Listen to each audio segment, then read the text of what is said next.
রমজানে একটি নামাজের কথা বলবো, শত কষ্ট হলেও এই নামাজটা আপনি ছাড়বেন না, একবার হলেও এই নামাজটা আপনি পড়বেন। নবীজি এই নামাজের এত গুরুত্ব দিতেন, নবীজি বলেছেন জীবনে একবার হলেও তুমি নামাজটা পড়বে। এই হাদিসটি ইবনে মাজাহ শরীফের, তিরমিজি শরীফের এবং আবু দাউদ শরীফের 1297 নম্বর হাদিসের মধ্যে এই হাদিসটা বর্ণনা হয়েছে এই নামাজের কথা। নবীজি তার চাচা আব্বাস রাদিয়াল্লাহু তাআলা আনহুকে ডাক দিয়ে বলেন, চাচা আমি আপনাকে এমন একটি নামাজের কথা বলছি, এই নামাজটা আপনি প্রতিদিন একবার হলেও আপনি আদায় করবেন। চাচা যদি প্রতিদিন সম্ভব না হয়, অন্তত সপ্তাহে একবার হলেও আপনি নামাজটা পড়বেন।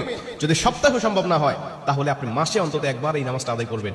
চাচা যদি মাসেও আপনার পক্ষে কষ্টকর হয়ে যায়, বছরে একবার পড়বেন। যদি বছরেও না পারেন, জীবদ্দশায় অন্তত একবার হলেও নামাজটা পড়বেন। কারণ এই নামাজটা এত পাওয়ারফুল নামাজ, এই নামাজটা আদায় করার কারণে আপনার প্রকাশ্যে অপ্রকাশ্যে যত গুনাহ করেছেন, আপনার ইচ্ছায় অনিচ্ছায় যত গুনাহ করেছেন, আপনার অতীত জীবনে যত গুনাহ করেছেন, সব গুনাহ আল্লাহ আপনাকে ক্ষমা করে দিবে।